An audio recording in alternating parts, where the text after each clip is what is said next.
저는 세계 최초 탈북한 흑인입니다. 2020년 당시 24살이었던 주한미군 병사였죠.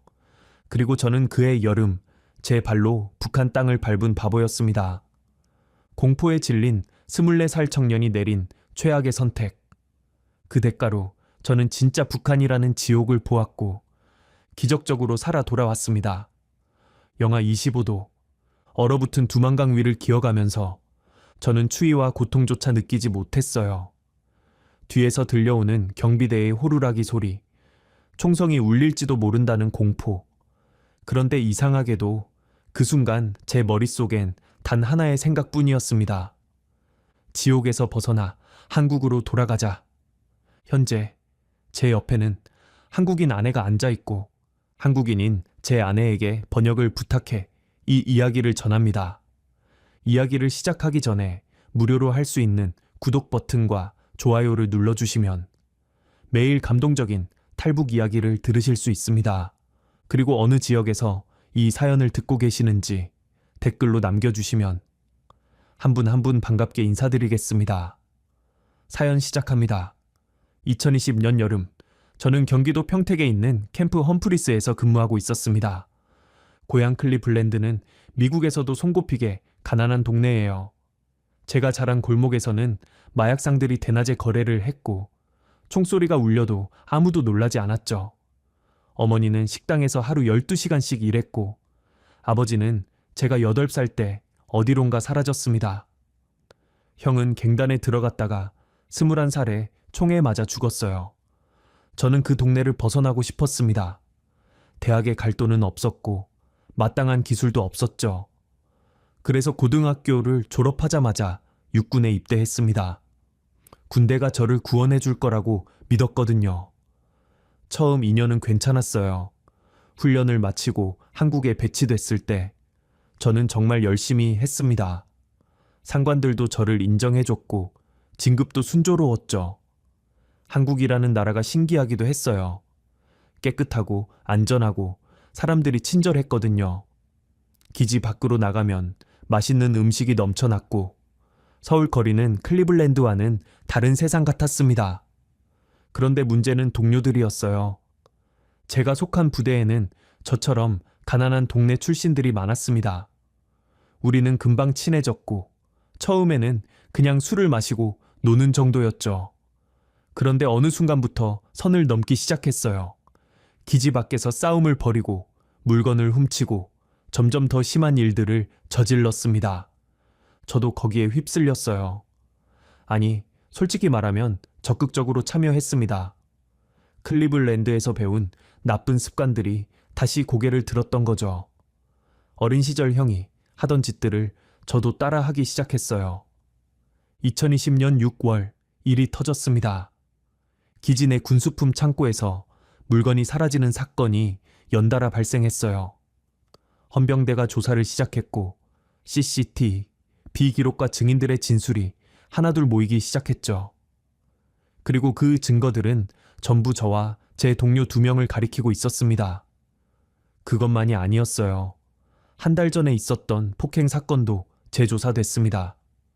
술집에서 다른 병사와 싸움이 붙었는데 제가 상대방의 턱뼈를 부러뜨렸거든요. 당시에는 정당 방위로 처리됐지만 새로 확보된 영상에는 제가 먼저 주먹을 날리는 장면이 찍혀 있었습니다.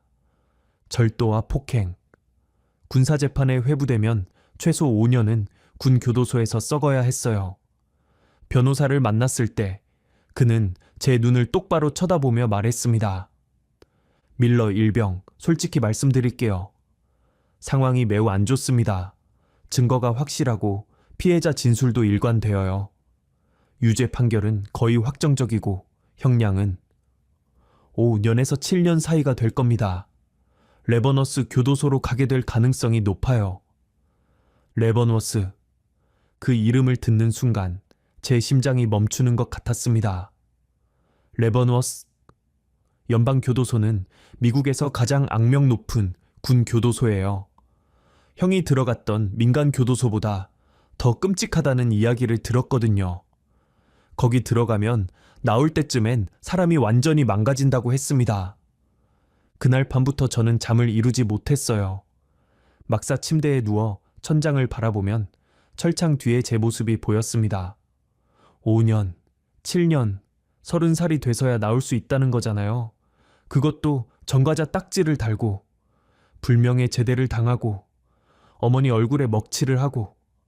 어머니, 그분이 이 소식을 들으면 어떻게 될까요?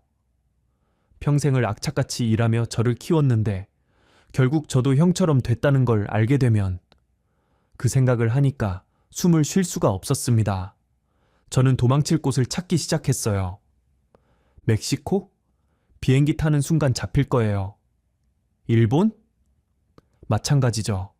미군 탈영병이 숨을 수 있는 곳은 지구상에 거의 없었습니다.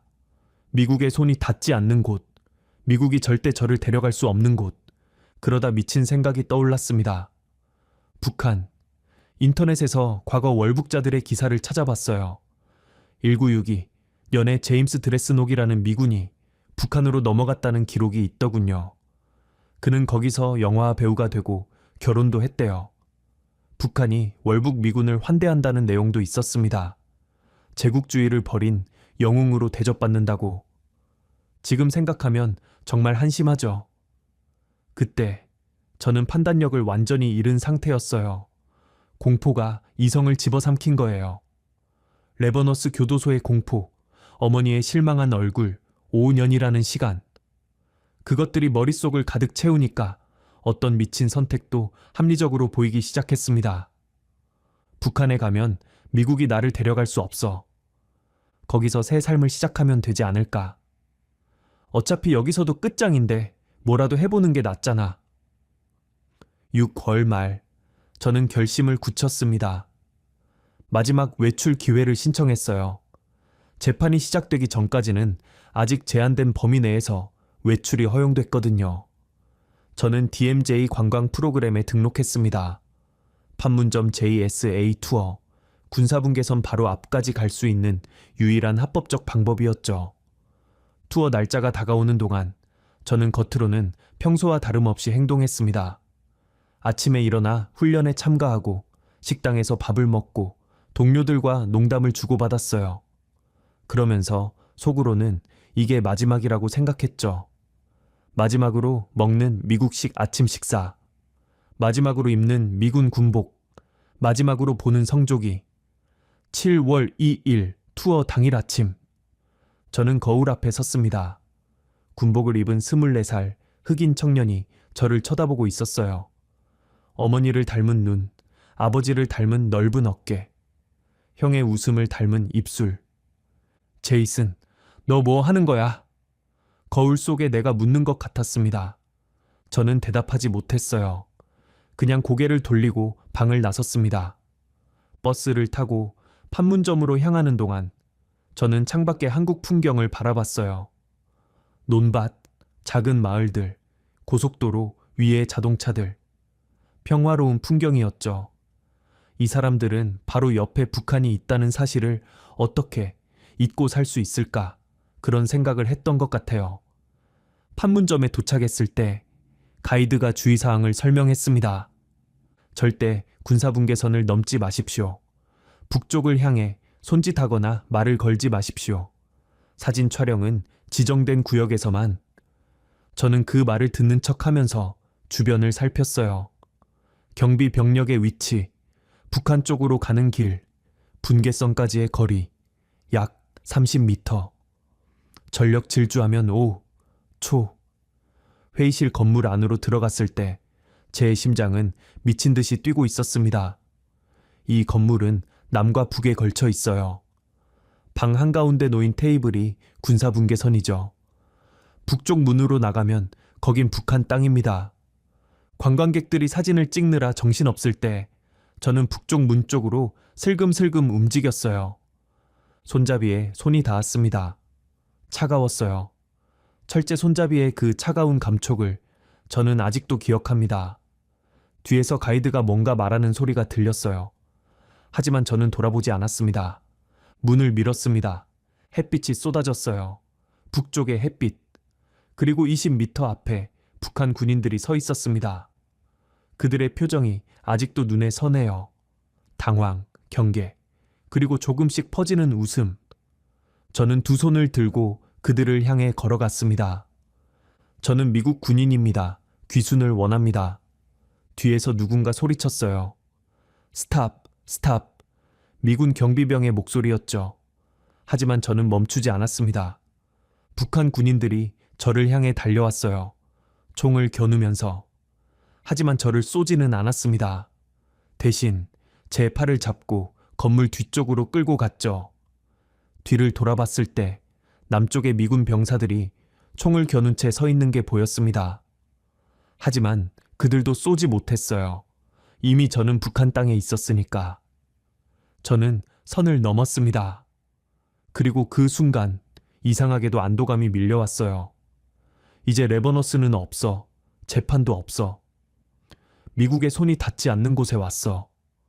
그게 얼마나 어리석은 생각이었는지 저는 곧 알게 됩니다. 북한 군인들이 저를 어두운 차량에 태웠을 때 한 명이 영어로 물었습니다. 왜 왔나? 저는 대답했죠. 자유를 찾아서요. 그가 웃었습니다. 차갑게. 자유? 여기가 자유의 나라지. 환영한다. 동무. 그 웃음 뒤에 숨겨진 것이 무엇인지 저는 너무 늦게 깨달았습니다. 7월 2일 2020년 저는 스스로 지옥의 문을 열고 들어갔습니다. 북한 군인들의 손이 제 팔을 움켜쥐었을 때 저는 이상한 감각에 휩싸였습니다.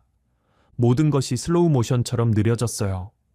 뒤에서 들려오는 미군 병사들의 외침, 앞에서 달려오는 북한 군인들의 군화 소리, 그리고 제 심장 박동, 쿵, 쿵, 쿵. 모든 소리가 물속에서 들리는 것처럼 뭉개져 있었죠. 제 몸이 공중에 떠 있는 것 같았습니다. 군사분계선의 콘크리트 턱을 넘는 순간, 제 발이 북쪽 땅에 닿는 순간, 시간이 멈춘 것 같았어요. 그 찰나의 수천 가지 생각이 스쳐 지나갔습니다. 이게 진짜야? 내가 정말 이러고 있는 거야? 돌아갈 수 있을까? 하지만 생각할 틈도 없이 북한 군인 3명이 저를 둘러쌌어요. 그들의 눈빛은 처음엔 당황 그 자체였습니다. 마치 하늘에서 무언가가 떨어진 것을 본 사람들처럼요. 그러다 한 명이 무정의에 대고 뭔가를 외쳤고 다른 2명이 제 양팔을 잡아챘죠. 움직이지 마. 그 말은 알아들었어요. 억양은 이상했지만 분명 한국어였으니까요.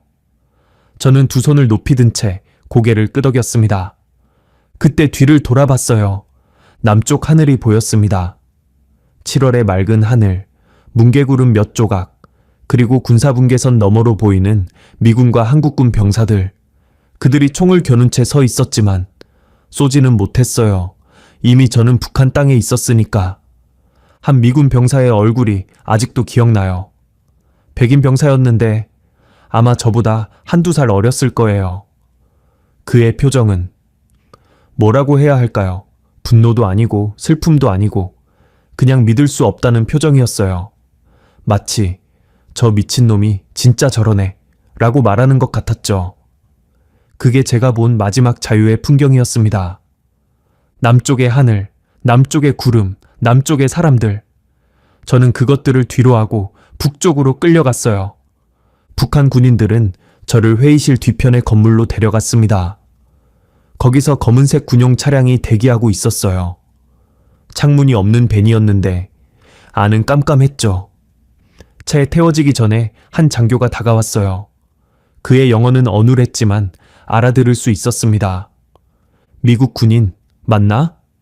예, 제 이름은 제이슨 밀러입니다. 일병이에요. 그가 고개를 끄덕였어요.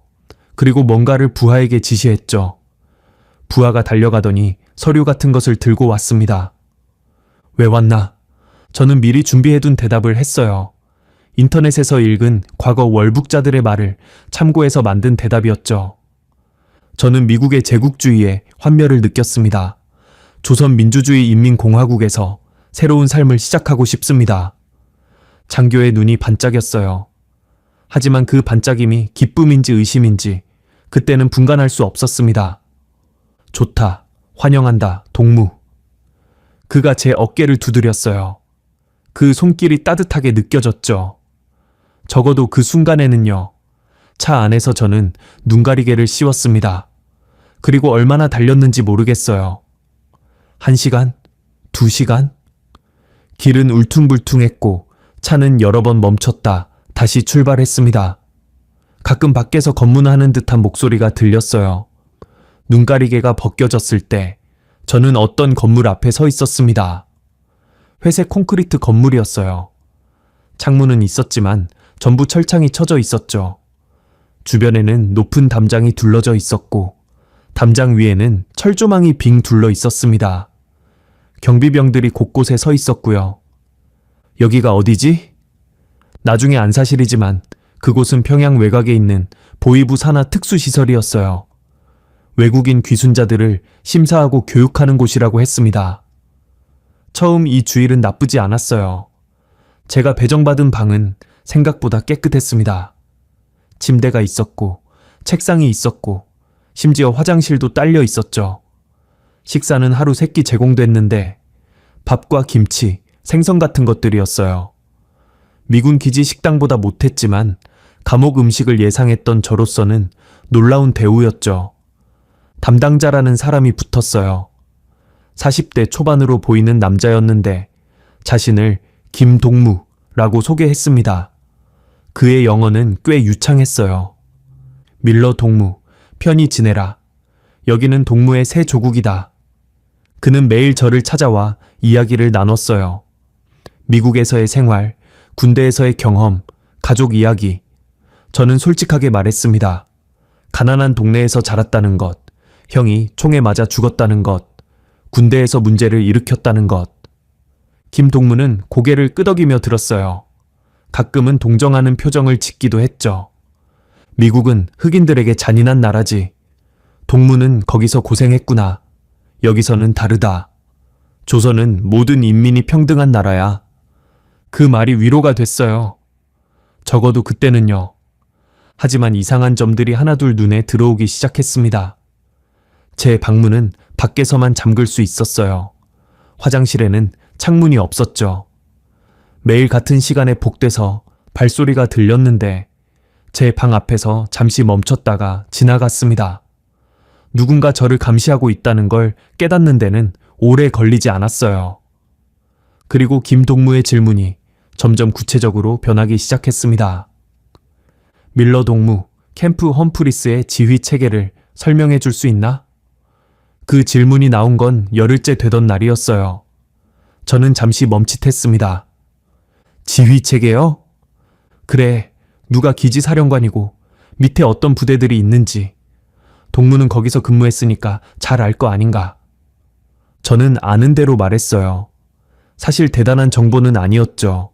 저는 그냥 일가의 일병이었으니까요. 작전 계획이나 기밀 문서에 접근할 권한 같은 건 없었습니다. 하지만 김동무는 만족하지 않았어요. 다음 날에는 더 구체적인 질문이 이어졌습니다. 기지 내 무기고 위치는? 경비 병력 교대 시간은? 미군들이 사용하는 통신 장비 종류는? 저는 아는 것만 대답했어요.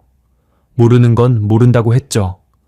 하지만 그럴 때마다 김동무의 표정이 조금씩 굳어졌습니다. 동무, 정말 그것밖에 모르나? 저는 그냥 일병이에요. 기밀 접근 권한 같은 건 없었어요. 김동무가 한숨을 쉬었어요. 그리고 처음으로 차가운 목소리를 냈죠. 동무, 우리는 동무를 환영하고 좋은 대우를 해주고 있지 않나. 그에 대한 보답을 해야 하지 않겠나. 그 순간 저는 깨달았습니다. 저는 손님이 아니었어요. 저는 자산이었죠. 그것도 별로 쓸모없는 자산. 이 주일이 지나자 분위기가 완전히 달라졌습니다. 어느 날 아침 김동무 대신 다른 사람들이 찾아왔어요. 3명이었는데 전부 검은 옷을 입고 있었죠. 그들의 눈빛은 김동무와 달랐어요. 차갑고 날카롭고 마치 저를 해부하려는 것 같았습니다. 앉아라. 영어가 아니라 한국어였어요. 통역이 옆에 붙었죠. 너는 스파이인가? 저는 당황했어요. 아니요, 저는 스파이가 아닙니다. 저는 진심으로 귀순한 거예요. 그럼 왜 아는 게 이렇게 없나? 미군 기지에서 근무했다면서? 저는 그냥 일병이에요. 중요한 정보에는 접근할 수 없었어요. 그들은 서로 뭔가를 속삭였어요. 그리고 한 명이 다시 물었습니다. 미국 정보기관에서 보낸 거 아닌가? CIA? NSA? 절대 아니에요. 저는 그냥 도망친 거예요. 군사재판이 무서워서요. 그 말을 하는 순간 저는 실수했다는 걸 깨달았어요. 하지만 이미 늦었죠. 군사재판, 무슨 죄를 지었나? 저는 모든 걸 털어놓아야 했습니다. 절도, 폭행, 도망. 부끄럽지만 전부 말했어요. 그들은 비웃었습니다. 대놓고요. 그래서 도망친 거야. 제국주의의 환멸을 느꼈다고? 거짓말하지 마라. 너는 그냥 겁쟁이야. 그 말이 맞았어요. 저는 겁쟁이였죠. 하지만 그렇게 대놓고 비웃음을 당하니까 처음으로 분노가 치밀었습니다. 하지만 분노를 표현할 수는 없었어요. 그들의 눈빛을 보면 알 수 있었죠. 여기서 잘못 행동하면 어떻게 되는지. 신문은 그날부터 본격적으로 시작됐습니다. 매일 같은 질문이 반복됐어요. 미군 기지 배치도를 그려라. 너와 함께 근무한 병사들 이름을 대라. 미군의 훈련 일정은 어떻게 되나? 저는 아는 것만 대답했어요. 기지 배치도는 대충 그렸고 동료 이름은 기억나는 대로 말했죠. 훈련 일정은 정확히 몰랐으니까 대략적으로만 이야기했습니다. 하지만 그들은 만족하지 않았어요. 점점 더 세부적인 것을 요구했죠. 레이더 시스템의 주파수는? 지휘 통제실의 정확한 위치는? 사드 미사일 기지와의 연결 체계는? 저는 그런 건 전혀 몰랐어요. 솔직히 말해서 일가의 일병이 그런 걸 알 리가 없잖아요. 하지만 그들은 믿지 않았습니다. 거짓말하지 마라. 분명히 알고 있을 거다. 정말 몰라요. 저는 그냥 창고 경비랑 잡일만 했어요. 그러면 그들은 저를 노려봤어요. 마치 제가 일부러 숨기고 있다고 생각하는 것처럼. 어느 날 밤 잠을 자려고 누웠는데 갑자기 문이 열렸습니다. 2명이 들어와서 저를 끌어냈어요. 복도를 지나 지하로 내려갔죠. 지하에는 작은 방이 있었어요. 의자 하나, 책상 하나, 그리고 강렬한 조명. 그들은 저를 의자에 앉히고 조명을 제 얼굴에 비췄습니다. 눈이 따가웠어요. 다시 한번 묻겠다. 너는 스파이인가? 아니에요. 거짓말. 책상이 쾅 하고 울렸어요. 한 명이 주먹으로 책상을 내리친 거였죠.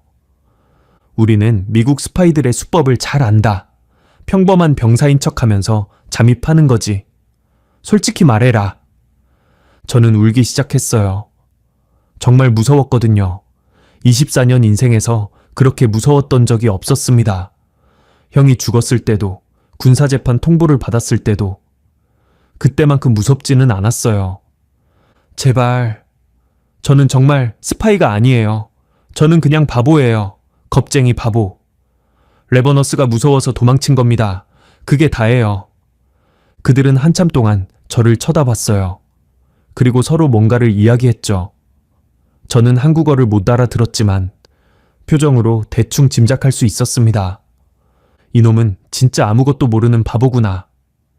실망, 경멸, 그리고 아주 약간의 짜증. 그날 밤 저는 방으로 돌아왔어요. 온몸이 땀에 젖어 있었고 손이 계속 떨렸습니다. 침대에 누워서 천장을 바라봤어요. 평양 외곽 어딘가 창문도 없는 방에서 저는 처음으로 현실을 자각했습니다.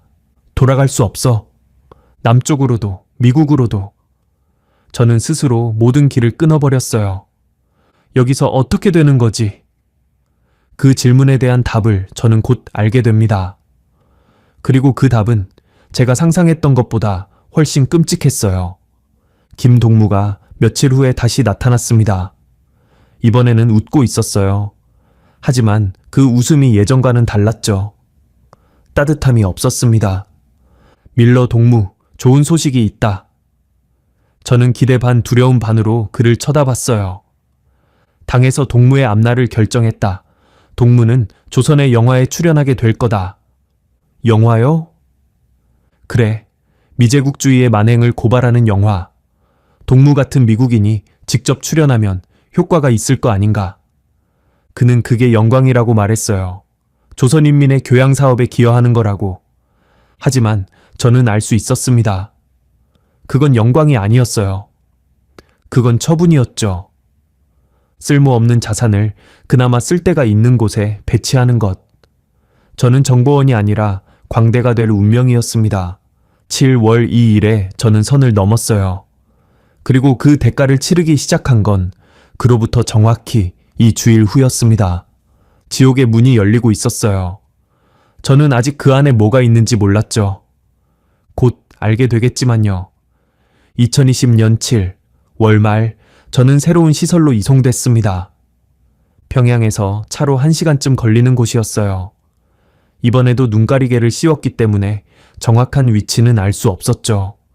하지만 차에서 내렸을 때 느낀 공기는 확실히 달랐습니다. 더 춥고 더 습했어요. 산속인 것 같았죠. 새 시설은 이전 곳보다 더 컸습니다. 3층짜리 건물이었는데 제가 배정받은 방은 2층 끝에 있었어요.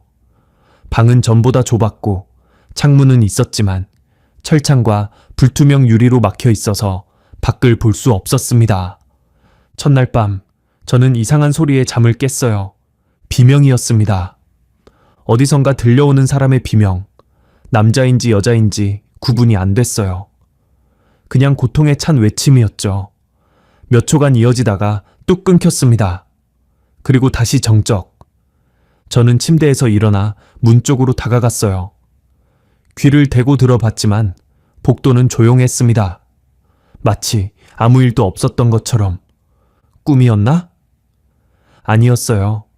그 비명은 그 후로도 거의 매일 밤 들렸거든요. 어떤 날은 한 번, 어떤 날은 여러 번. 저는 결국 그 소리에 익숙해졌습니다. 익숙해진다는 게 얼마나 끔찍한 일인지 그때는 몰랐어요. 다음 날 아침 새로운 담당자가 찾아왔습니다. 50대 초반의 여자였어요. 안경을 쓰고 있었고 머리를 뒤로 꽉 묶고 있었죠. 그녀의 영어는 김동무보다 더 유창했습니다. 거의 원어민 수준이었어요. 나는 리 선생이라고 한다. 앞으로 내 교육을 담당하게 됐다. 교육. 그 단어가 귀에 걸렸어요. 무슨 교육이요? 사상 교육이지. 넌 제국주의 미국에서 왔으니까 머릿속에 잘못된 생각들이 가득 차 있을 거야. 그걸 바로잡아야 해. 그녀는 웃었어요. 하지만 눈은 웃지 않았죠. 걱정 마라. 시간이 지나면 넌 새 사람이 될 거야. 조선의 품에 안긴 진정한 혁명 전사로. 그날부터 제 하루 일과가 정해졌습니다. 아침 6시 기상, 체조, 아침 식사, 그리고 8시부터 오후 5시까지 교육. 저녁 식사 후에는 자습 시간. 밤 10시 취침. 교육은 작은 강의실에서 진행됐어요. 저 혼자였습니다. 리 선생이 앞에 서고 저는 책상에 앉아 있었죠. 첫 수업의 주제는 위대한 수령 김일성 동지의 혁명 업적이었습니다. 솔직히 말씀드리면 저는 북한에 오기 전까지 김일성이 누군지도 잘 몰랐어요. 한국 전쟁을 일으킨 사람? 그 정도만 알았죠. 하지만 리 선생은 완전히 다른 이야기를 들려줬습니다. 김일성 대원수님께서는 일제의 식민 지배에서 조선 인민을 해방시키신 민족의 영웅이시다. 미제국주의의 침략을 물리치고 조선을 지키신 위대한 수령이시지. 그녀는 두꺼운 책을 펼쳤어요. 김일성의 사진이 가득한 책이었죠. 젊은 시절 게릴라 복장을 한 사진, 군복을 입은 사진, 인민들과 함께 웃고 있는 사진. 이분이 없었으면 조선은 존재하지 않았을 거야. 미국과 일본의 식민지로 남아 있었겠지. 저는 고개를 끄덕였어요. 반박할 생각은 없었습니다. 여기서 반박하면 어떻게 되는지 이미 알고 있었으니까요. 하지만 속으로는 의문이 들었죠. 그럼 왜 이 나라는 이렇게? 그 생각을 얼굴에 드러내지 않으려고 애썼습니다. 수업은 하루 8시간씩 계속됐어요. 김일성의 업적을 배우고 김정일의 업적을 배우고 김정은의 업적을 배웠습니다. 3대에 걸친 위대한 지도자들의 이야기. 그들이 어떻게 조선을 이끌어왔는지, 어떻게 제국주의의 위협에서 인민을 지켜왔는지. 매일 똑같은 내용이 반복됐어요. 조금씩 다른 단어, 조금씩 다른 예시. 하지만 결론은 항상 같았죠. 수령님은 위대하시다. 당은 옳다. 미국은 악마다. 일주일이 지났을 때 기록 영화 시청이 시작됐습니다. 작은 상영실로 끌려갔어요. 낡은 프로젝터가 있었고 스크린에는 흑백 영상이 나왔죠. 한국전쟁 당시의 영상이었습니다. 폐허가 된 마을, 불타는 집들, 울부짖는 사람들, 그리고 미군 병사들의 모습. 영상 속 미군들은 민간인들을 향해 총을 쏘고 있었어요. 여자들을 끌고 가고 아이들을 발로 차고. 내레이션이 흘러나왔습니다. 미제국주의 침략자들은 평화로운 조선 마을에 들이닥쳐 무고한 인민들을 학살했다. 노인, 여성, 어린이 할 것 없이 모두 잔인하게 살해했다. 이것이 미국이 말하는 자유와 민주주의의 실체다. 저는 그 영상을 보면서 속이 뒤집어지는 것 같았어요. 물론 저도 한국전쟁에서 끔찍한 일들이 있었다는 건 알고 있었습니다. 전쟁은 언제나 끔찍하니까요. 하지만 이 영상은 뭔가 이상했어요. 너무 연출된 느낌이랄까. 카메라 각도, 편집, 모든 게 특정한 메시지를 전달하기 위해 설계된 것 같았죠. 하지만 그런 생각을 입 밖에 낼 수는 없었습니다. 리 선생이 물었어요. 어떻게 생각하나? 네, 나라가 한 짓을. 저는 대답했죠. 끔찍합니다. 미국이 이런 일을 했다니 부끄럽습니다. 그녀는 만족스럽게 고개를 끄덕였어요. 그래, 부끄러워해야지. 하지만 괜찮아. 넌 이제 조선의 품에 왔으니까 과거의 죄를 씻고 새 사람이 될 수 있어. 기록 영화는 그 후로도 매일 계속됐습니다.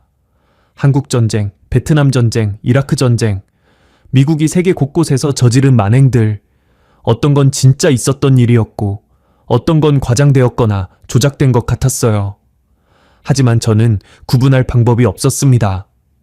그리고 솔직히 말하면 어느 순간부터는 구분하려는 의지도 사라졌어요. 8월에 접어들면서 자아 비판이 시작됐습니다. 자아 비판이 뭔지 아세요? 자기가 저지른 잘못을 스스로 고백하고 반성하는 거예요. 북한에서는 이게 일상이라고 하더군요. 직장에서, 학교에서, 심지어 가정에서도. 리 선생이 종이와 펜을 건네며 말했어요. 네가 미국에서 저지른 모든 죄를 적어라. 그리고 왜 더 일찍 조선에 오지 않았는지 반성문을 써라. 저는 처음에 어리둥절했습니다. 더 일찍 오지 않은 게 죄인가요? 물론이지. 넌 제국주의의 앞잡이로 조선을 위협하는 군대에 있었어. 하루라도 빨리 귀순했어야 했는데 그러지 않았잖아. 그건 네 잘못이야. 말도 안 되는 논리였어요. 하지만 반박할 수 없었죠.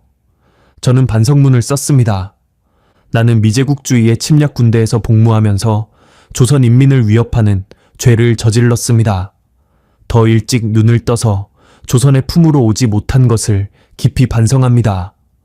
앞으로는 수령님의 가르침을 따라 진정한 혁명 전사로 거듭나겠습니다.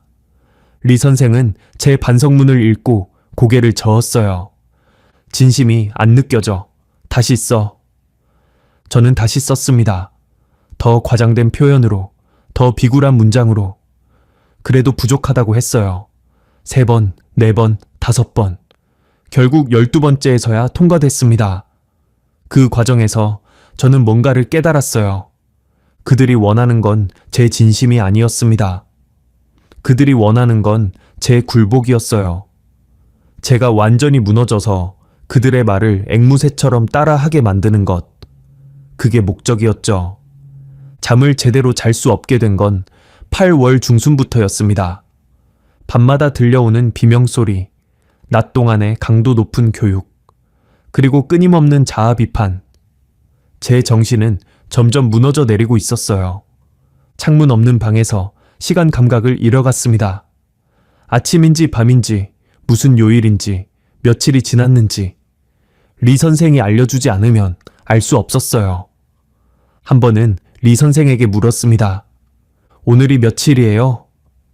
그녀는 웃으며 대답했죠. 그건 중요하지 않아. 넌 더 이상 미국의 시간을 살지 않아. 여기선 조선의 시간이 흐르는 거야. 조선의 시간. 그 말이 이상하게 머릿속에 남았어요. 마치 제가 다른 차원으로 빠져든 것 같은 느낌. 미국도, 한국도, 바깥 세상도 전부 꿈이었던 것 같은. 어느 날 밤, 저는 침대에 누워 어머니를 생각했습니다. 어머니는 지금 뭘 하고 계실까? 아들이 북한으로 넘어갔다는 소식을 들으셨을까? 얼마나 충격받으셨을까? 얼마나 우셨을까? 눈물이 났어요. 소리 없이 울었습니다. 감시 카메라가 있을지도 몰랐으니까요. 엄마, 미안해요. 저는 정말 바보였어요. 하지만 그 사과를 전할 방법은 없었습니다. 영원히. 교육이 한 달쯤 됐을 때 리 선생이 새로운 이야기를 꺼냈습니다. 밀러, 넌 흑인이지? 갑작스러운 질문에 저는 고개를 끄덕였어요. 미국에서 흑인으로 사는 게 어땠어? 차별받았지? 저는 솔직하게 대답했습니다. 네, 차별이 있었어요. 경찰한테 멈춰 세워진 적도 많고 사람들이 이상한 눈으로 쳐다보기도 했죠. 리 선생의 눈이 반짝였어요. 그렇지. 미국은 흑인들에게 잔인한 나라야. 노예로 데려와서 수백 년간 착취하고 지금도 차별하고 죽이고. 조지 플로이드 사건 알지? 미국 경찰이 흑인을 무릎으로 눌러 죽인 거. 그게 미국이야. 조지 플로이드. 그 이름을 북한에서 듣게 될 줄은 몰랐어요. 조선은 달라. 여기엔 인종차별이 없어. 모든 인민이 평등하지. 넌 미국에서는 2등 시민이었지만 여기서는 동등한 동무야. 그 말이 이상하게 마음에 와닿았어요. 물론 저도 알고 있었습니다. 북한이 모든 면에서 끔찍한 나라라는 걸. 하지만 인종차별에 대한 그녀의 말은 완전히 틀린 건 아니었어요. 미국에서 흑인으로 산다는 게 얼마나 힘든지 저는 직접 경험했으니까요. 클리블랜드의 골목, 경찰차의 사이렌 소리, 손들어 하고 외치는 백인 경찰의 목소리, 그런 기억들이 떠올랐습니다. 어쩌면 여기가 정말 나을지도? 그 생각이 스쳐 지나갔어요. 1초도 안 됐을 거예요. 하지만 그 1초가 저를 소름 돋게 만들었습니다. 세뇌가 되고 있었던 거예요. 저도 모르게. 8월 말, 리 선생이 웃으며 말했습니다. 밀러, 넌 많이 발전했어. 처음 왔을 때랑 완전히 달라졌지. 저는 고개를 끄덕였어요. 실제로 저는 변하고 있었습니다. 하루 8시간씩 같은 이야기를 반복해서 들으면 아무리 강한 사람도 영향을 받게 되거든요. 저는 더 이상 기록 영화를 보면서 의심하지 않았어요. 그냥 받아들였죠. 반성문도 한 번에 통과됐습니다. 수령님을 찬양하는 말이 자연스럽게 나왔어요. 그게 진심이었을까요? 아니요. 저는 생존하기 위해 연기하고 있었어요. 적어도 그렇게 믿고 싶었죠. 하지만 연기와 진심의 경계는 점점 흐려지고 있었습니다. 어느 날 밤 저는 꿈을 꿨어요. 김일성의 사진이 나오는 꿈이었는데 꿈속에서 저는 그 사진 앞에서 절을 하고 있었습니다. 깨어났을 때 온몸에 식은땀이 흘렀어요. 나 지금 뭐가 되어가고 있는 거지? 그때 문이 열렸습니다. 리 선생이 아니었어요. 김동무였죠. 오랜만에 보는 얼굴이었습니다. 밀러 동무, 좋은 소식이 있다. 저는 자리에서 일어났어요. 드디어 네 첫 번째 임무가 정해졌다. 다음 주부터 영화 촬영이 시작된다. 영화. 그 말을 듣는 순간 저는 안도감을 느꼈어요. 이 감옥 같은 교육시설에서 벗어날 수 있다는 생각에. 하지만 김동무의 다음 말이 저를 얼어붙게 만들었습니다.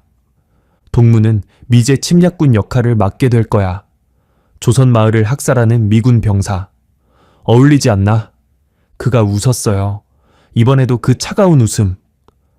동무, 여기가 새 고향이야. 익숙해져야지. 그 말이 제 귓가에 맴돌았습니다. 새 고향. 저는 창문 없는 방에서 철창 너머 보이지 않는 하늘을 상상했어요. 미국의 하늘, 한국의 하늘, 어디든 이곳이 아닌 곳의 하늘. 돌아갈 수 있을까? 그 질문에 대한 대답은 점점 더 희미해지고 있었습니다. 9월이 다가오고 있었어요. 저는 손님에서 포로로, 그리고 이제 광대가 될 참이었죠. 지옥의 두 번째 문이 열리려 하고 있었습니다. 2020년 9월, 저는 평양 근처의 영화 촬영소로 이송됐습니다. 조선예술영화 촬영소, 북한에서 가장 큰 영화 제작시설이라고 했어요. 도착했을 때 저는 약간 기대를 했습니다. 적어도 그 지하 감옥 같은 교육시설보다는 나을 거라고 생각했거든요. 얼마나 어리석은 생각이었는지. 촬영소 안에는 특수 외국인 연기자 숙소라는 곳이 있었어요. 건물 뒤편에 숨겨진 낡은 2층짜리 건물이었죠. 제가 배정받은 방은 2층 구석이었는데 창문은 있었지만 유리가 깨져 있었어요. 9월인데도 밤이면 찬바람이 들어왔습니다. 첫날 밤 복도에서 다른 사람들을 봤어요. 동양인 남자가 한 명 있었는데 나중에 알고 보니 중국계 미국인이었습니다. 관광객으로 왔다가 간첩 혐의로 체포됐대요. 3년째 억류 중이라고 했죠. 그의 눈은 완전히 죽어 있었어요. 저와 눈이 마주쳤을 때 아무런 반응도 없었습니다. 마치 유령처럼. 또 다른 방에는 캐나다인 선교사가 있었어요. 50대 백인 남자였는데 성경을 밀반입하다가 잡혔대요. 그는 가끔 밤에 기도하는 소리가 들렸습니다. 주여, 저를 구원하소서. 그 목소리가 점점 작아지다가 어느 날부터는 안 들렸어요. 어떻게 됐는지는 모르겠습니다. 묻지 않았어요. 묻고 싶지 않았거든요. 저는 그들의 미래를 보고 있었습니다. 3년, 5년, 어쩌면 평생. 이곳에서 썩어가는 외국인들, 저도 그렇게 될 거라는 걸 알았어요. 촬영은 일주일 후에 시작됐습니다. 담당자가 대본을 건네줬어요. 한글로 쓰여 있었는데 옆에 영어 번역이 달려 있었죠.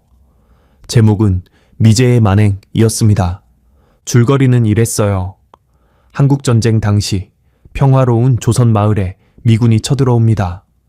미군들은 민간인들을 학살하고 여자들을 끌고 가고 마을을 불태워요. 그러다가 용감한 인민군이 나타나 미군을 물리치고 마을을 해방시키죠. 제 역할은 미군 병장 존슨이었습니다. 학살을 지휘하는 악역이었어요. 대본을 읽으면서 손이 떨렸습니다. 이걸 연기하라고? 대본 속 존슨은 악마 그 자체였어요. 노인을 총으로 쏘고 아이를 발로 차고 웃으면서 마을에 불을 지르는. 모든 대사가 이 빨갱이 놈들 다 죽여버려 같은 것들이었죠. 저는 담당자에게 물었습니다. 이걸 정말 제가 해야 하나요? 그가 눈을 가늘게 떴어요. 불만이 있나? 아니요. 그냥 제가 연기를 해본 적이 없어서요. 걱정 마라. 넌 그냥 미군 노릇만 하면 돼. 원래 하던 거잖아. 그 말에 담긴 조롱을 느꼈습니다. 하지만 아무 말도 할 수 없었어요. 촬영 첫날, 저는 미군 복장을 입었습니다. 거울을 봤을 때 이상한 기분이 들었어요. 불과 2달 전까지 저는 진짜 이 옷을 입고 있었거든요. 캠프 험프리스에서, 한국 땅에서. 그때는 이 옷이 자랑스러웠는데 지금은. 촬영장에 도착하니 북한 배우들과 스태프들이 이미 와 있었어요. 그들은 저를 보자마자 수군거리기 시작했습니다. 한국어를 완벽하게 알아듣지는 못했지만 몇몇 단어는 들렸어요. 저게 그 월북한 미국 놈이래. 흑인이네. 원숭이 같아. 코 좀 봐. 코쟁이. 원숭이. 그 단어가 귀에 박혔습니다. 미국에서도 인종차별을 겪어봤어요. 하지만 이렇게 대놓고 아무런 거리낌 없이 원숭이라고 부르는 건 처음이었습니다. 북한 사람들에게 저는 사람이 아니었어요. 그냥 검은 피부를 가진 이상한 동물, 선전 영화에 쓸 수 있는 도구. 촬영 감독이 다가왔어요. 50대 남자였는데 배가 나오고 목소리가 컸죠. 야, 미국 놈, 제대로 해. 조선인민의 교양 사업에 쓰일 영화야. 망치면 용서 안 해. 저는 고개를 숙였습니다. 네, 알겠습니다. 뭐? 목소리가 왜 그래? 크게 말해. 네, 알겠습니다. 그제야 그가 돌아섰어요. 옆에 있던 스태프가 킥킥거리며 웃었습니다. 첫 번째 장면은 마을 입구에서 시작됐어요. 저는 총을 들고 서 있어야 했습니다. 가짜 총이었지만 무게는 진짜와 비슷했어요. 대사는 간단했죠. 이 마을을 점령하라. 저항하는 자는 모두 사살해. 감독이 액션을 외쳤고 저는 대사를 읊었습니다.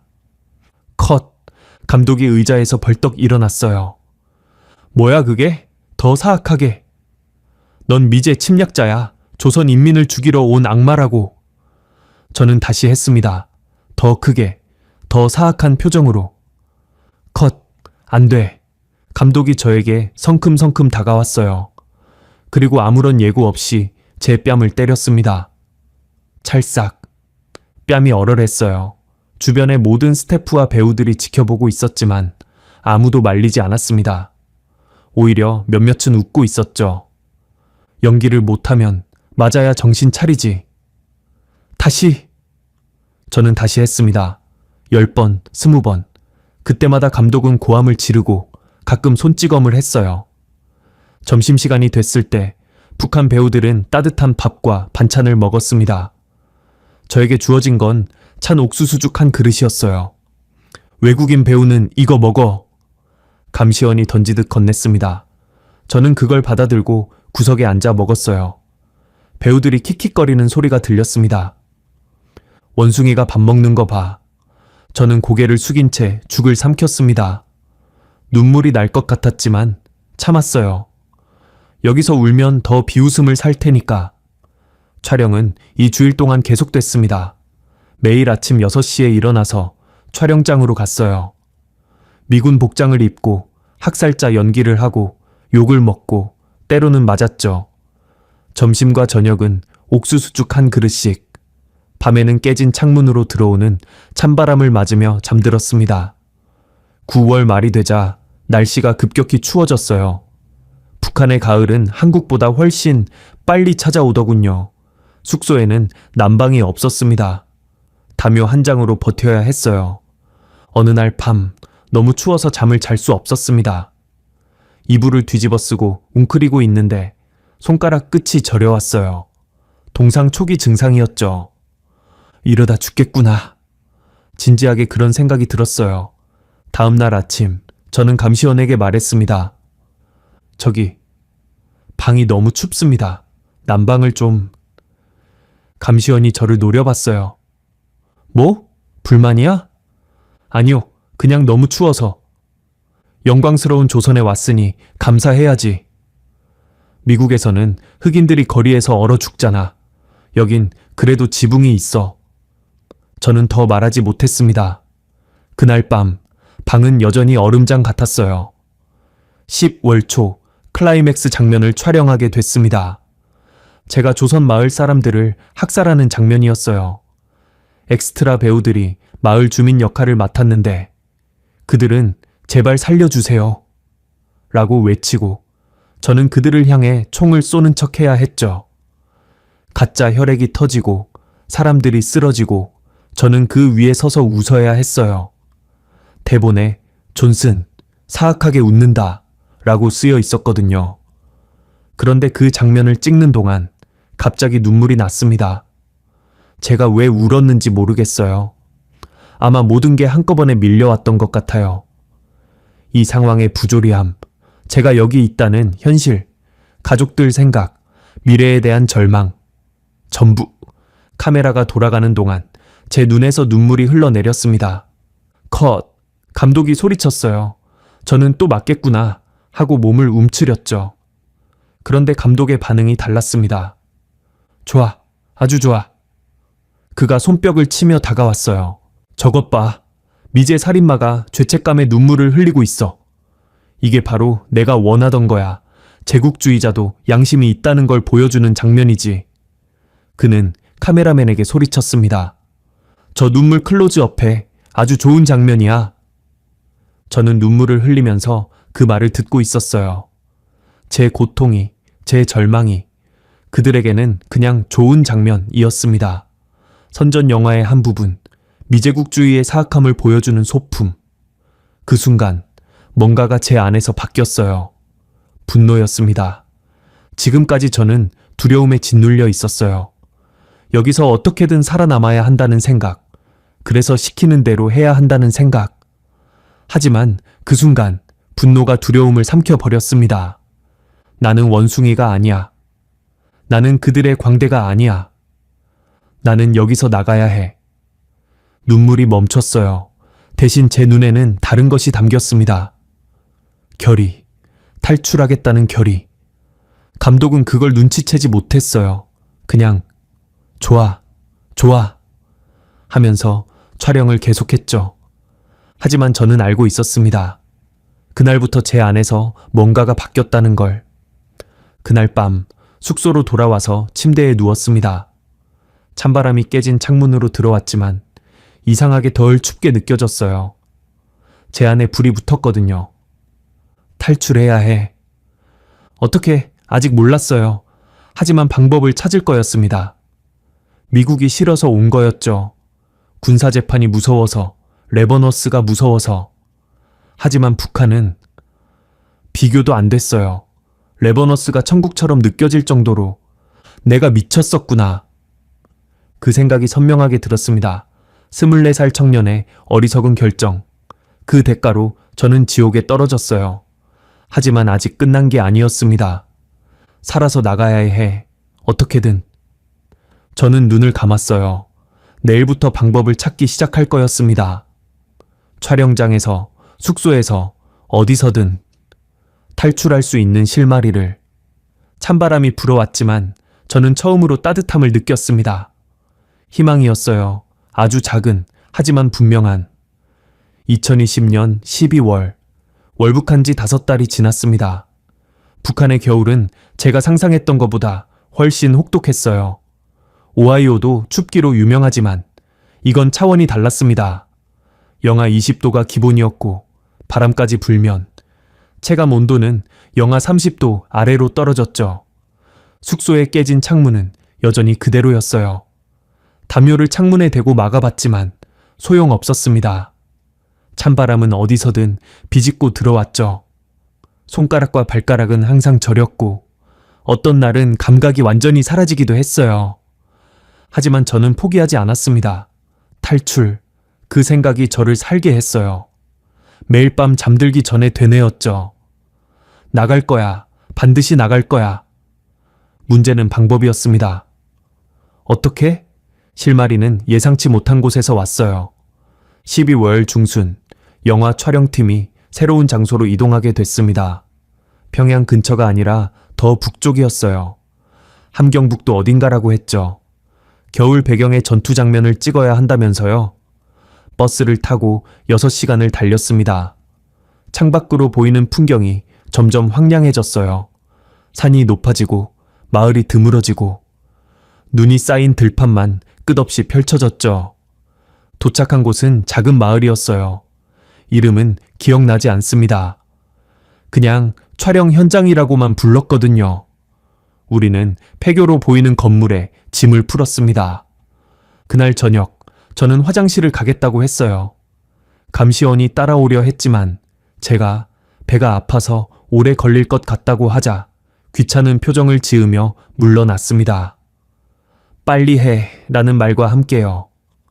화장실은 건물 뒤편에 있었어요. 재래식 화장실이었는데 냄새가 지독했죠. 하지만 거기서 저는 운명적인 만남을 했습니다. 늙은 남자가 있었어요. 60대 후반으로 보였는데 촬영팀의 인부인 것 같았습니다. 장비를 나르고 청소하는 일을 하는 사람이었죠. 그는 화장실 앞에서 담배를 피우고 있었어요. 저와 눈이 마주쳤습니다. 보통 북한 사람들은 저를 보면 피하거나 경멸하는 눈빛을 보냈어요. 하지만 이 노인의 눈은 달랐습니다. 뭐랄까, 측은함? 동정? 그런 게 담겨 있었죠. 저는 화장실에 들어갔다가 나왔어요. 노인은 아직 거기 있었습니다. 그가 주변을 살피더니 저에게 다가왔어요. 아주 가까이. 그리고 속삭였습니다. 중국 쪽으로 가면 강이. 그게 전부였어요. 그는 곧바로 돌아서서 걸어갔습니다. 마치 아무 일도 없었던 것처럼. 저는 멍하니 서 있었어요. 심장이 미친 듯이 뛰었습니다. 중국 쪽으로 가면 강이. 그 말의 의미를 저는 알았어요. 두만강, 북한과 중국 사이를 흐르는 강. 겨울에는 얼어붙는다고 들었습니다. 그 노인이 왜 저에게 그런 말을 했는지는 모르겠어요. 어쩌면 저처럼 이 체제에 지친 사람이었을지도, 아니면 그냥 검은 피부의 이방인에게 동정심을 느꼈을지도. 이유가 뭐든 그는 저에게 희망의 불씨를 던져준 거예요. 그날 밤부터 저는 본격적으로 계획을 세우기 시작했습니다. 먼저 지리를 파악해야 했어요. 함경북도에 와 있다는 건 알았지만 정확한 위치는 몰랐거든요. 중국 국경까지 얼마나 되는지, 어느 방향으로 가야 하는지. 촬영 중에 틈틈이 주변을 살폈습니다. 산의 방향, 해가 뜨는 곳, 도로의 위치. 북한 스태프들이 하는 말에 귀를 기울였죠. 내일은 회령 쪽에서 찍는다더라. 회령이면 국경이랑 가깝잖아. 그래서 보안이 더 철저할 거래. 회령, 그 이름이 귀에 박혔어요. 나중에 알게 된 거지만 회령은 두만강 바로 옆에 있는 도시였습니다. 강을 건너면 바로 중국이었죠. 거기다, 거기서 탈출해야 해. 문제는 준비였습니다. 일단 체력이 필요했어요. 몇 달간 옥수수죽만 먹으면서 저는 많이 약해져 있었거든요. 입대했을 때 90kg이었던 몸무게가 70kg 아래로 떨어졌을 거예요. 근육은 빠지고 뼈만 남은 느낌이었죠. 저는 몰래 운동을 시작했습니다. 밤에 잠들기 전 이불 속에서 팔굽혀펴기를 했어요. 소리가 나지 않게 아주 천천히 10개, 20개, 30개 조금씩 늘려갔죠. 윗몸 일으키기도 했고 방 안에서 제자리 걸음으로 다리 근력을 키웠어요. 식량도 모았습니다. 식사 때 주는 옥수수죽, 가끔 나오는 감자, 말린 무. 조금씩 남겨서 천조각에 싸 숨겨뒀어요. 상하지 않게 창문 틈 사이에 두었죠. 차가우니까 냉장고 역할을 했어요. 촬영장에서도 눈을 번뜩였습니다. 소품으로 쓰던 두꺼운 외투가 있었어요. 미군 겨울 군복이었는데 진짜로 따뜻했죠. 어느 날 촬영이 끝난 후 그 외투가 바닥에 떨어져 있는 걸 봤어요. 아무도 보지 않는 틈에 허리춤에 말아 넣었습니다. 소품용 칼도 하나 챙겼어요. 진짜 날이 있는 건 아니었지만 갈면 쓸 수 있을 것 같았죠. 성냥도 한갑 슬쩍 했고요. 불을 피울 수 있으면 얼어 죽지는 않을 테니까. 가장 중요한 건 감시원의 패턴이었습니다. 저는 매일 밤 깨어 있으면서 감시원들의 움직임을 관찰했어요. 언제 교대하는지, 언제 순찰하는지, 언제 졸고 있는지. 패턴이 보였습니다. 새벽 4시쯤 교대 시간이 있었어요. 밤 근무자가 떠나고 새 근무자가 오기까지 약 30분. 그 사이에 복도가 비었습니다. 아무도 없는 30분. 그때다. 저는 확신했어요. 탈출 계획이 구체화되면서 저는 새로운 문제에 부딪혔습니다. 중국에 가면 그 다음엔 어떻게 하지? 미국으로 돌아갈까? 하지만 미국에 돌아가면 군사재판이 기다리고 있었어요. 타령에 월부까지 추가됐으니 형량은 더 늘어났을 거예요. 어쩌면 평생 감옥일 수도. 그때 한국이 떠올랐습니다. 한국. 제가 떠나온 곳, DMZ를 넘기 전까지 있던 곳. 한국에 가면 어떻게 될까? 분명 처벌받을 거예요. 불법 월북이니까요. 하지만 북한보다는 나을 거였습니다. 적어도 한국에는 인권이 있고 법이 있고 제가 사람 대접을 받을 수 있는 곳이었죠. 한국이 날 어떻게 해도 좋아. 감옥에 가도 좋아. 여기보다는 나으니까. 이상하죠? 불과 5달 전에 저는 한국 땅에서 도망쳐 나왔어요. 그런데 이제는 한국으로 돌아가는 게 꿈이 됐습니다.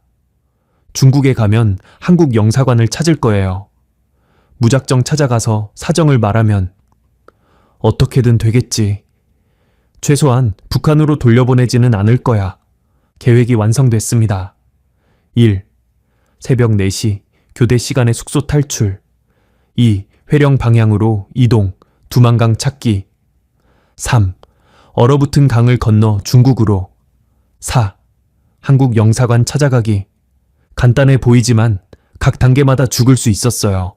탈출하다 잡히면 총살, 길을 잃으면 동사, 강을 건너다 얼음이 깨지면 익사, 중국에서 잡히면 북송. 하지만 상관없었습니다. 실패하면 죽는 거야. 하지만 여기 있어도 천천히 죽어가는 거잖아. 차라리 뛰다가 죽는 게 낫지. 12월 23일 밤. 저는 숙소방에 앉아 조잡한 지도를 들여다보고 있었습니다. 화장지에 그린 지도였어요. 촬영장, 주변 지형, 도로, 산의 방향. 북한 스태프들이 하는 말을 조합해서 대충 그린 거였죠. 정확한지는 알 수 없었지만 없는 것보다는 나았어요. 창문 틈으로 달빛이 들어왔습니다. 영하 20도의 밤.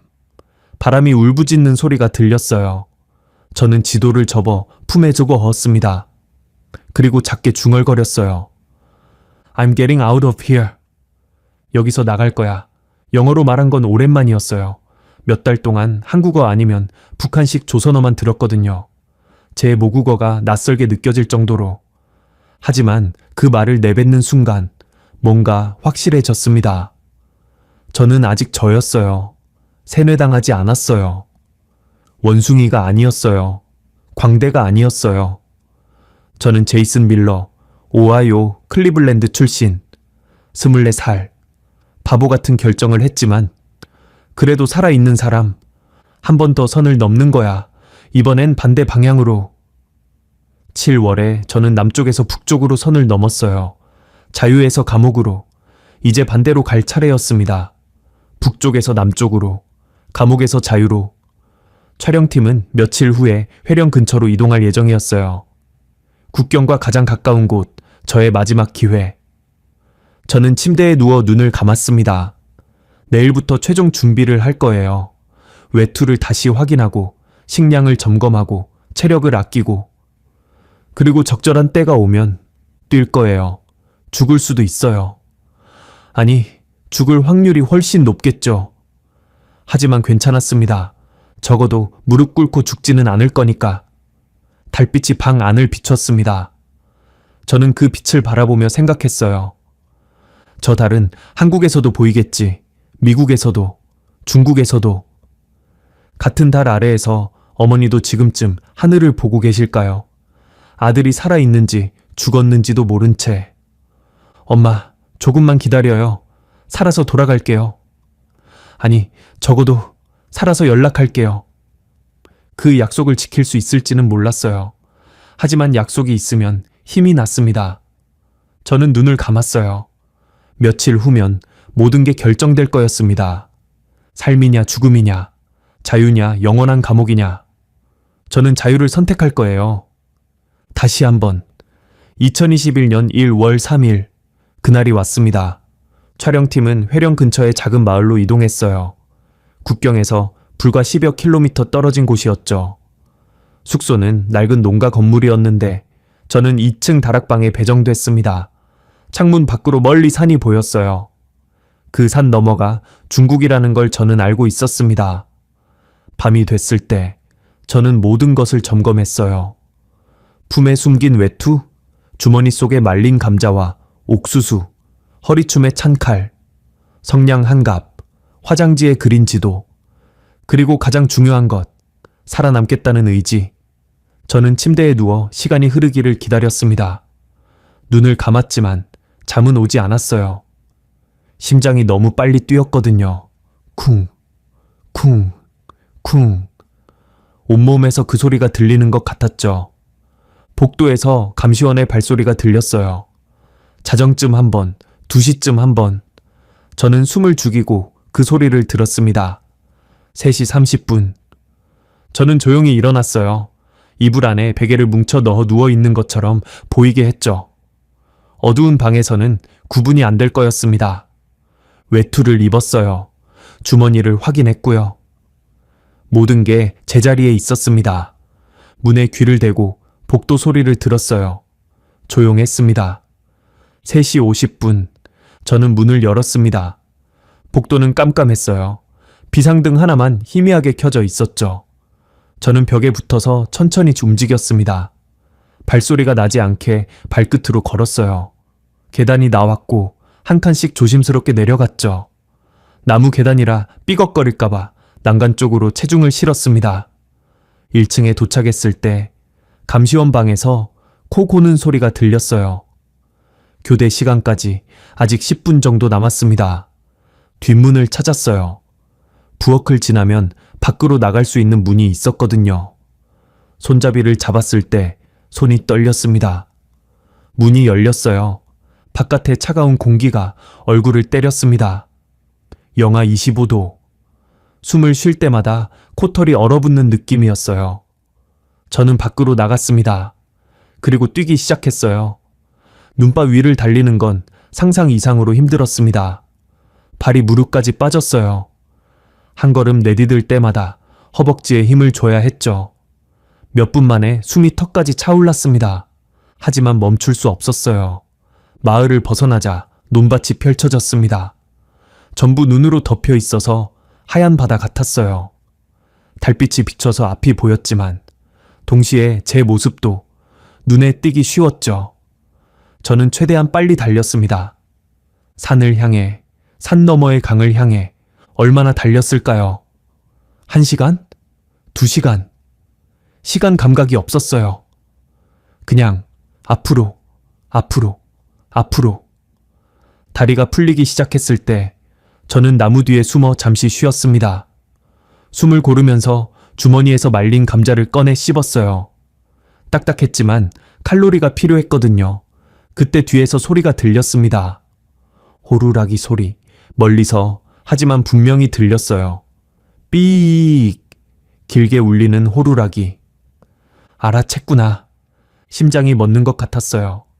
하지만 생각할 시간이 없었습니다. 저는 다시 뛰기 시작했어요. 산을 넘었을 때 강이 보였습니다. 두만강, 달빛 아래에 하얗게 얼어붙은 강이 길게 뻗어 있었어요. 폭은 100m쯤 됐을까요? 정확히는 모르겠어요. 그냥 넓어 보였습니다. 건너편에 불빛이 보였어요. 중국 쪽 마을의 불빛. 노란 불빛. 몇 개가 어둠 속에서 반짝이고 있었죠. 저기다. 저기까지만 가면 돼. 저는 강변으로 내려갔습니다. 경사가 가팔라서 미끄러지면서 내려갔어요. 엉덩이가 눈에 쓸려 젖었지만 상관없었습니다. 얼음 위에 발을 내딛었어요. 단단했습니다. 적어도 처음에는 저는 걷기 시작했어요. 조심스럽게 한 발씩 얼음이 제 몸무게를 버텨주는지 확인하면서 20m쯤 갔을 때 소리가 들렸습니다. 끼익. 얼음이 갈라지는 소리. 저는 얼어붙었어요. 말 그대로 움직일 수 없었습니다. 발밑에서 가느다란 금이 가는 게 보였어요. 달빛에 반사되어 번쩍였죠. 깨지면 죽는다. 1월의 두만강. 물 온도는 0에 가까울 거예요. 빠지면 3분 안에 저천증으로 죽습니다. 뒤에서 다시 호루라기 소리가 들렸어요. 이번엔 더 가까웠습니다. 그리고 개 짖는 소리도. 궁연이다. 선택의 여지가 없었어요. 저는 엎드렸습니다. 내 발로 기어가기 시작했죠. 체중을 분산시키면 얼음이 덜 깨질 거라고 생각했어요. 무릎이 얼음에 닿았을 때 차가움이 뼛속까지 파고들었습니다. 하지만 멈출 수 없었어요. 기어갔습니다. 손바닥으로 얼음을 짚고 무릎으로 밀면서 한 뼘씩 한 뼘씩 50m쯤 갔을 때 손톱이 부러졌어요. 얼음 표면에 손톱이 걸렸는데 힘을 주다가 부러진 거예요. 새끼 손톱이었는데 피가 났습니다. 하얀 얼음 위에 빨간 피가 떨어졌어요. 아팠지만 소리 지르지 않았습니다. 이를 악물고 계속 갔어요. 무릎에서도 피가 났어요. 바지가 찢어지고 살이 얼음에 긁혔거든요. 하지만 멈추지 않았습니다. 기어갔어요. 손바닥, 무릎, 손바닥, 무릎. 뒤에서 총소리가 울렸습니다. 탕! 총알이 어디로 갔는지는 모르겠어요. 제 근처에는 안 떨어진 것 같았습니다. 경고 사격이었을까요? 아니면 빗나간 걸까요? 상관없었어요. 저는 더 빨리 기어갔습니다. 70m, 80m, 90m. 중국 쪽 강변이 가까워졌어요. 어둠 속에서 땅이 보였습니다. 진짜 땅.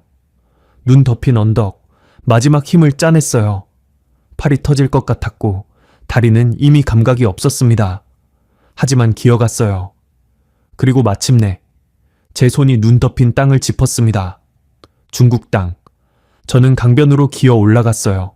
그리고 쓰러졌습니다. 얼굴이 눈에 파묻혔지만 상관없었어요. 살았다. 그 생각이 드는 순간 눈물이 났습니다. 얼어붙은 뺨 위로 따뜻한 눈물이 흘렀어요. 아니, 금방 얼어붙었겠지만 그래도 울었습니다. 살았어. 나왔어. 드디어 나왔어. 뒤에서 북한 쪽 호루라기 소리가 여전히 들렸어요. 하지만 그들은 강을 건너오지 않았습니다. 중국 영토에 함부로 들어올 수 없으니까요. 저는 그 소리를 들으며 쓰러져 있었습니다. 얼마나 그랬을까요? 10분, 30분? 모르겠어요. 정신이 흐려지기 시작했을 때 누군가 다가오는 발소리가 들렸습니다. 눈을 떴을 때 얼굴 앞에 랜턴 불빛이 있었습니다. 니시슈어이? 중국어였어요. 무슨 말인지 몰랐지만 질문하는 투였죠. 저는 고개를 들었습니다. 50대쯤 되어 보이는 남자가 서 있었어요. 두꺼운 외투를 입고 털모자를 쓰고 있었죠. 농부처럼 생겼어요. 시차오시엔런? 조선인이냐고 묻는 것 같았어요. 저는 필사적으로 말했습니다. 목이 얼어서 소리가 제대로 안 났지만 한국, 데려다줘. 남자의 눈이 커졌어요. 아마 제 얼굴을 보고 놀란 거겠죠. 흑인이 두만강에서 기어 나왔으니까요. 그가 뭔가 중얼거리더니 주머니에서 휴대폰을 꺼냈어요. 신고하려는 건가? 저는 공포에 질렸습니다. 중국 공안에 잡히면 북한으로 북송될 거예요. 그건 죽음이었습니다. 안 돼. 한국 영사관. 저는 있는 힘을 다해 외쳤어요. 아는 한국어를 총동원했죠. 제발, 한국 영사관. 데려다줘. 돈 줄게. 제발. 남자가 멈칫했어요. 저를 한참 쳐다보더니 휴대폰을 다시 주머니에 넣었습니다. 그리고 한국어로 말했어요. 억양이 이상했지만 분명 한국어였습니다. 조선족이야. 나. 한국 영사관? 진짜 갈 수 있어? 저는 울면서 고개를 끄덕였어요. 네, 갈 수 있어요. 제발. 그가 한숨을 쉬었습니다. 그리고 저를 부축해 일으켜 세웠어요. 일단 우리 집으로 가. 이러다 얼어 죽겠다. 조선족 농민의 이름은 박씨라고 했어요. 그의 집은 강변에서 20분쯤 걸어간 곳에 있었습니다. 작은 농가였는데 따뜻했어요. 난로에 불이 피워져 있었거든요. 그의 아내가 저를 보고 기겁했지만 박씨가 뭔가 설명하자 곧 따뜻한 물과 음식을 가져다 줬어요. 저는 허겁지겁 먹었습니다. 인생에서 먹어본 것 중 가장 맛있는 음식이었어요. 박씨는 제 이야기를 들었습니다. 미국 군인이었다는 것, 북한으로 넘어갔다는 것, 탈출해서 한국으로 가고 싶다는 것. 그는 고개를 끄덕이며 들었어요. 판단하지 않고요. 한국 영사관은 선양에 있어. 여기서 멀어. 기차로 10시간쯤? 선양. 저는 그 이름을 기억했습니다. 데려다 줄 수 있어요? 박 씨가 한참 생각했어요. 그의 아내가 걱정스러운 눈으로 쳐다봤죠. 탈북자를 도우면 처벌받을 수 있다는 건 그들도 알고 있었을 거예요. 돈은 있어? 저는 아무것도 없었습니다. 주머니에 남은 건 말린 감자 몇 조각뿐이었죠. 지금은 없어요. 하지만 한국 영사관에 가면 뭔가 방법이 있을 거예요. 제발. 박 씨가 아내와 눈을 마주쳤어요. 뭔가 무언의 대화가 오간 것 같았습니다. 알았어. 내일 선양까지 데려다 줄게. 저는 그 자리에서 무릎을 꿇었어요. 그리고 절을 했습니다. 한국에서 본 것처럼. 고마워요. 정말 고마워요. 박 씨가 당황해하며 저를 일으켜 세웠어요. 됐어. 일단 자. 내일 새벽에 출발해야 해. 다음 날 새벽, 우리는 버스를 탔습니다.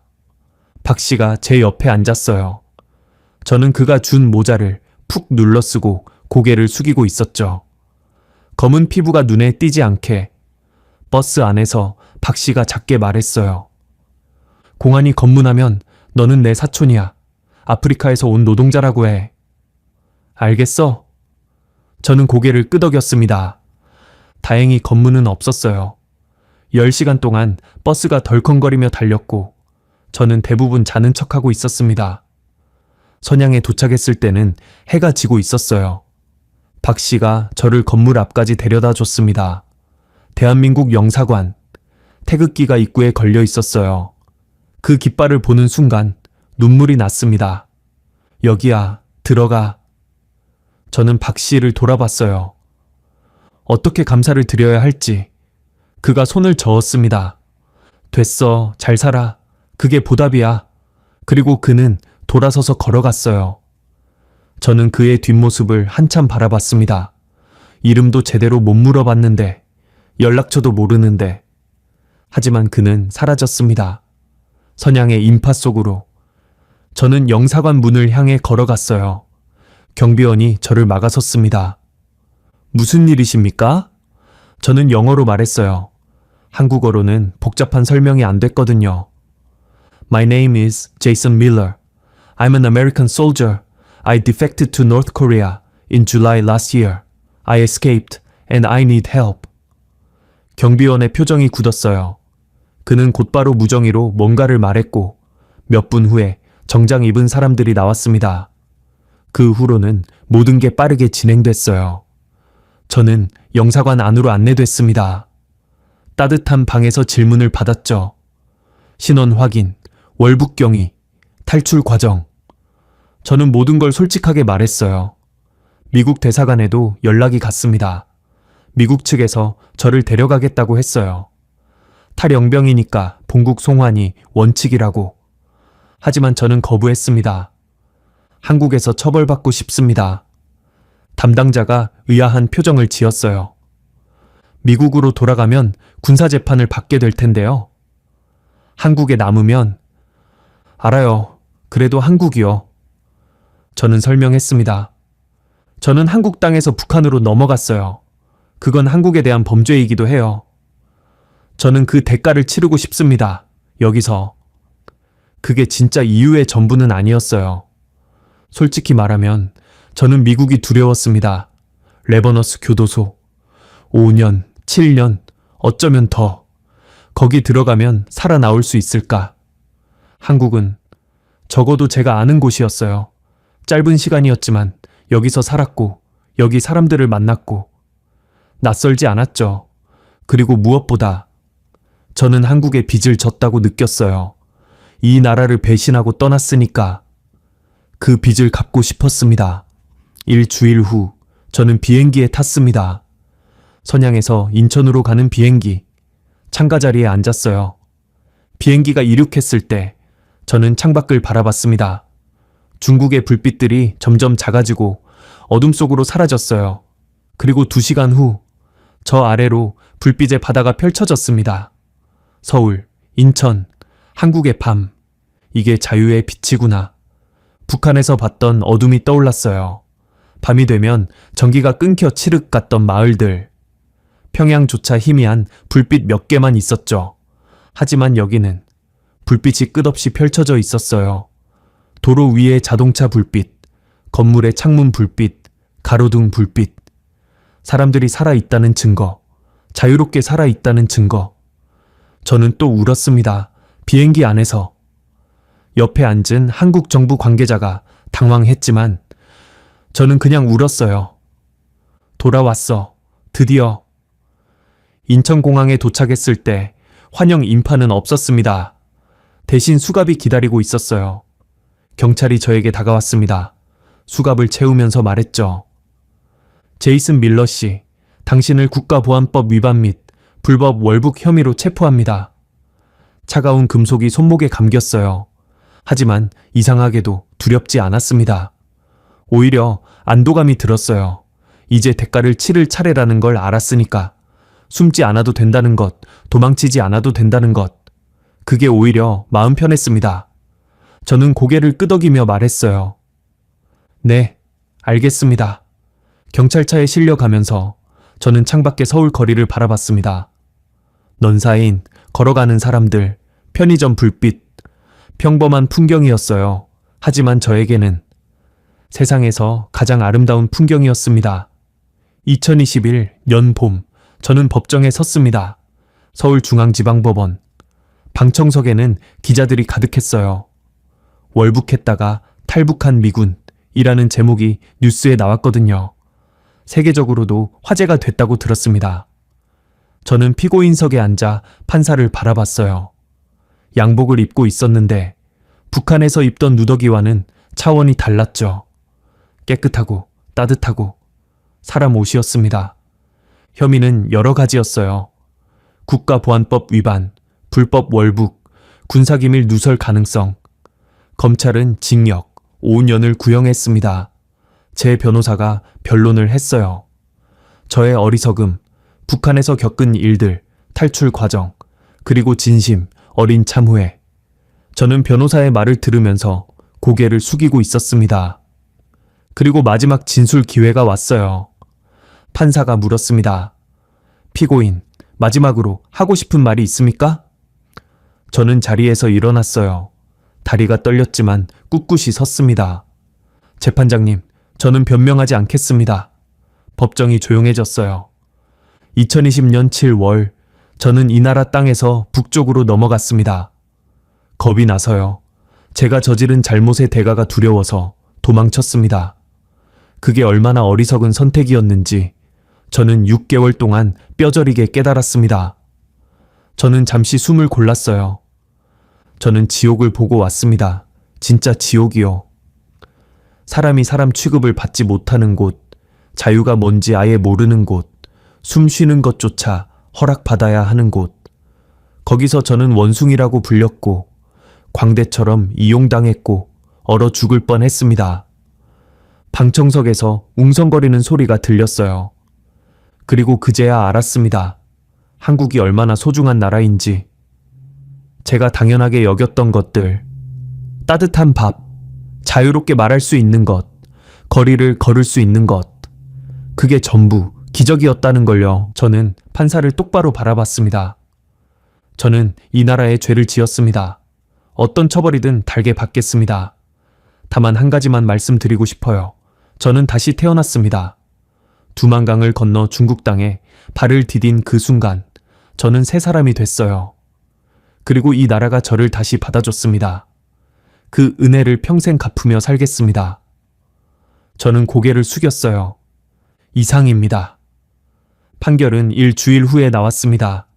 징격 2년, 집행유예 4년. 판사는 판결문을 읽으면서 이렇게 말했어요. 피고인이 저지른 범죄는 결코 가볍지 않습니다. 그러나 피고인이 북한에서 겪은 경험, 스스로 목숨을 걸고 탈출한 점, 그리고 법정에서 보여준 진심 어린 참회를 고려했습니다. 피고인에게 두 번째 기회를 주는 것이 이 나라의 관용이라고 생각합니다. 집행유예, 감옥에 가지 않아도 된다는 뜻이었어요. 저는 그 자리에서 울었습니다. 변호사가 제 어깨를 두드렸고 방청석에서 카메라 플래시가 터졌지만 저는 그냥 울었어요. 두 번째 기회. 그 말이 가슴에 박혔습니다. 물론 미국에서는 다른 처분이 내려졌어요. 탈영죄로 불명예 제대. 군인으로서의 모든 경력이 지워졌고 미국 땅을 밟으면 체포될 수 있다는 통보를 받았죠. 하지만 괜찮았습니다. 저는 미국으로 돌아갈 생각이 없었으니까요.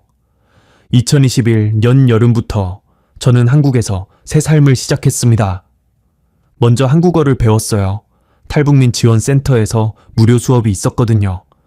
처음에는 정말 힘들었습니다. 한글부터 시작해야 했으니까요.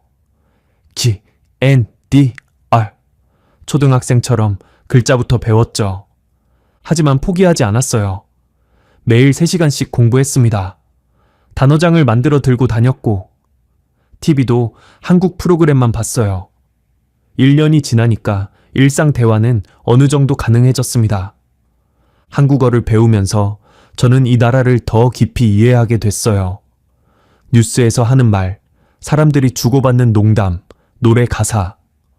언어를 알면 문화가 보이더군요. 탈북민 지원단체에서 자원봉사도 시작했습니다. 북한에서 탈출한 사람들을 돕는 일이었어요. 서류 작성을 도와주고 취업 정보를 알려주고 한국 생활에 적응하도록 곁에 있어주는 것. 제가 할 수 있는 일이었죠. 저도 비슷한 경험을 했으니까요. 물론 저는 미국인이고 그들은 북한 사람이지만 그곳에서 온 사람이라는 건 같았습니다. 그 지옥을 아는 사람만이 줄 수 있는 위로가 있었어요. 2022년부터는 강연도 시작했습니다. 학교, 기업, 시민단체, 저를 초청하는 곳에 가서 제 이야기를 했어요. 월북, 북한 생활, 탈출, 그리고 자유의 소중함. 처음에는 한국어가 서툴러서 통역과 함께 했지만 나중에는 혼자서도 할 수 있게 됐습니다. 강연할 때마다 같은 말로 끝냈어요. 자유를 당연하게 여기지 마세요. 저처럼 잃어보기 전에는 모릅니다. 수진이를 만난 건 2023년 가을이었습니다. 탈북민 지원센터에서였어요. 그녀는 함경북도 출신 탈북 여성이었습니다. 저보다 2살 어렸고 2021년에 중국을 거쳐 한국에 왔대요. 처음 봤을 때 그녀의 눈이 인상적이었어요.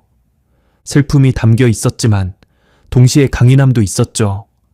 많은 것을 겪은 사람만이 가질 수 있는 눈빛이었습니다. 저는 그녀에게 먼저 말을 걸었어요. 안녕하세요. 저는 제이슨이라고 합니다. 그녀가 저를 올려다봤어요. 185cm의 흑인 남자가 서툰 한국어로 인사하는 게 이상했겠죠. 안녕하세요. 그게 시작이었습니다. 우리는 센터에서 자주 마주쳤어요. 저는 자원봉사를, 그녀는 컴퓨터 수업을 들으러 왔거든요. 인사를 나누다가 대화를 나누게 됐고, 대화가 길어지면서 함께 밥을 먹게 됐죠. 수진이는 자신의 이야기를 조금씩 들려줬어요. 함경북도 청진에서 태어났다는 것, 아버지가 정치범으로 끌려가서 가족 전체가 성분이 나빠졌다는 것, 굶주림을 견디다 못해 어머니와 함께 중국으로 탈출했는데 어머니는 도중에 잡혀서 북송됐다는 것, 그녀는 혼자 중국에서 3년을 숨어 살다가 브로커의 도움으로 한국에 왔대요. 어머니가 지금 어디 계신지 몰라요. 살아 계신지도? 그녀가 눈물을 흘렸을 때 저는 그냥 옆에 앉아 있었어요. 말없이 우리는 서로를 이해했습니다. 같은 지옥을 본 사람들끼리만 나눌 수 있는 이해. 말로 설명하지 않아도 아는 것들. 밤에 악몽을 꾸는 것, 갑자기 불안해지는 것, 자유가 아직도 낯선 것. 사랑이 시작된 건 자연스러웠어요. 2025년 9월, 저는 수진이에게 청혼했습니다. 한강공원에서였어요. 우리가 자주 산책하던 곳이죠. 저녁 노을이 지는 시간에 무릎을 꿇고 반지를 내밀었어요. 수진아, 나랑 결혼해 줄래? 한국어로 연습을 많이 했는데도 떨렸습니다. 그녀가 웃으면서 울었어요. 그리고 고개를 끄덕였죠. 네, 할게요. 결혼식은 작았습니다. 저쪽에는 가족이 올 수 없었고 수진이 쪽에도 가족이 없었으니까요. 대신 탈북민 센터에서 만난 친구들, 제 강견을 들었던 학생들, 자원봉사 동료들이 와줬어요. 신부 입장 때 수진이가 걸어오는 모습을 보면서 저는 생각했습니다. 이게 진짜 기적이구나. 거의 5년 전에 저는 두만강 얼음 위를 기어가고 있었어요. 손톱이 부서지고 무릎에서 피를 흘리면서 죽을 거라고 생각했죠. 그런데 지금 저는 여기 있습니다. 사랑하는 사람과 결혼하고 있어요. 한국 땅에서 자유로운 사람으로서 기적이 아니면 뭐겠어요. 2026년 현재 저는 서울 외곽의 작은 아파트에서 수진이와 함께 살고 있습니다. 투룸짜리 작은 집이에요. 거창하지 않죠. 하지만 따뜻하고 안전하고 우리 집입니다. 저는 평범한 회사에서 일하고 있어요. 무역회사의 영어 번역 담당이죠. 월급이 많지는 않지만 충분합니다. 먹고 살 수 있고 가끔 외식도 할 수 있고 저축도 조금씩 하고 있어요. 수진이는 미용사 자격증을 따서 동네 미용실에서 일합니다. 손재주가 좋아서 손님들이 좋아하더라고요. 퇴근하고 집에 오면 서로의 하루를 이야기해요. 별것 아닌 일상이지만 그게 행복입니다. 주말이면 우리는 한강에 갑니다. 자전거를 빌려 타기도 하고 그냥 벤치에 앉아 있기도 해요. 강물이 흐르는 걸 바라보면서 아무 말 없이 앉아 있는 시간. 그게 좋아요. 가끔 저는 북쪽 하늘을 바라봅니다. 저 너머에 아직도 갇혀 있는 사람들이 있다는 걸 알아요. 제가 만났던 중국계 미국인, 캐나다 선교사. 그들은 어떻게 됐을까요? 저처럼 나올 수 있었을까요? 아니면 아직도 생각하면 마음이 무거워집니다. 저는 운이 좋았어요. 정말 운이 좋았습니다. 그 노인이 저에게 속삭여주지 않았다면, 박 씨가 저를 도와주지 않았다면, 얼음이 깨졌다면, 어느 하나라도 달랐으면 저는 지금 여기 없었을 거예요. 그래서 저는 이 삶을 허투루 살지 않으려고 합니다. 두 번째 기회를 받았으니까요. 한국 영주권 신청은 지난달에 했어요. 수진이와 결혼했고 한국에서 5년 넘게 살았고 범죄 기록도 집행유예가 끝나서 말소됐거든요. 아마 승인될 거라고 변호사가 말했어요. 장기적으로는 귀화도 생각하고 있습니다. 한국인이 되는 거죠. 어머니께는 연락을 드렸어요. 중국에서 탈출한 직후에 전화를 했는데 어머니가 30분 동안 우셨습니다. 저도 울었고요. 제이슨, 살아 있었구나. 그 목소리가 아직도 귓가에 남아 있어요. 어머니는 제가 한국에서 잘 살고 있다는 걸 아세요. 수진이 사진도 보여드렸고 화상통화도 가끔 해요.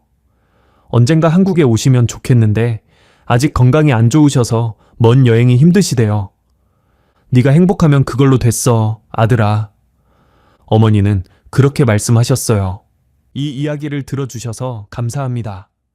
제 이름은 제이슨 밀러, 지옥에서 돌아온 사나이입니다. 그리고 지금은 한국에서 가장 행복한 사람 중 하나입니다. 감사합니다.